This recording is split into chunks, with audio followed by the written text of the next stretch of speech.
We we could not do the show without you, nor would we want to. You are what really brings the life to our show. We would not or could not do what we do without you.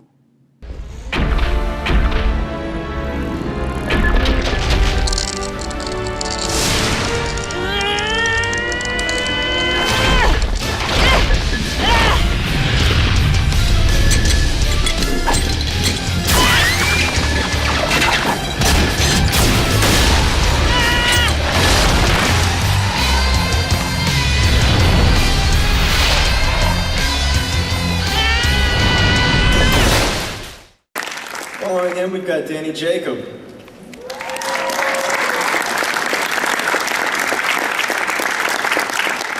Danny's an Emmy-nominated composer and best well-known for Disney Channel television. Credits include Phineas and Ferb TV show, Cloudy with a Chance, The Emperor's New School, and Disney's up-and-coming Phineas and Ferb Across the Second Dimension.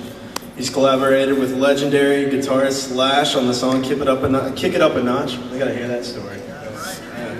And he's on, and be prepared to buy it. It's the soundtrack to Phineas and Ferb Across the First and Second Dimension. Soundtrack comes out August 2nd of this year, so pick it up.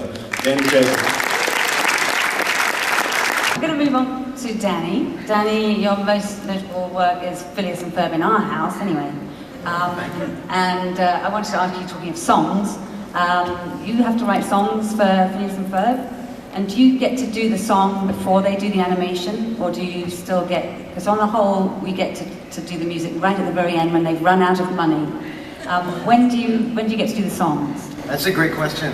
I think what makes Phineas and Ferb so great is the fact that we do it all first. The songs come first.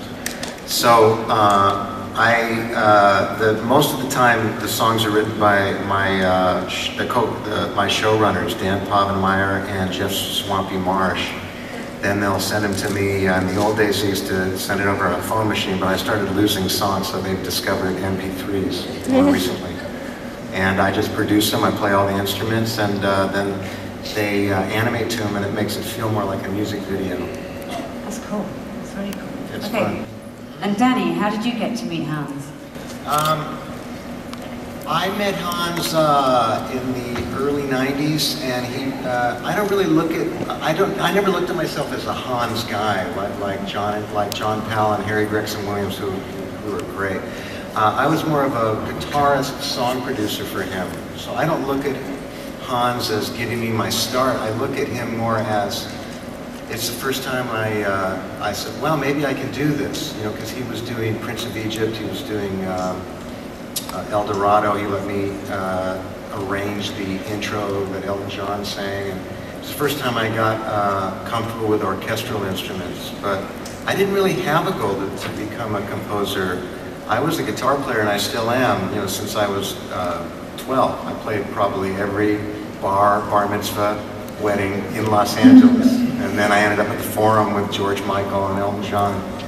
And I almost feel like composing came to me. It wasn't like a life goal. I almost feel like through the guitar, I became a composer.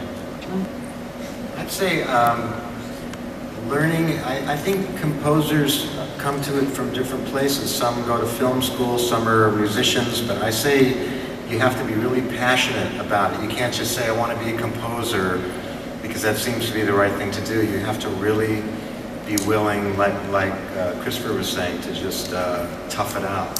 Because even as a guitarist, I mean, I used to make $25, $50, in 1 minute, and then, years later I'm at the Forum. I didn't know. You have to love what you do.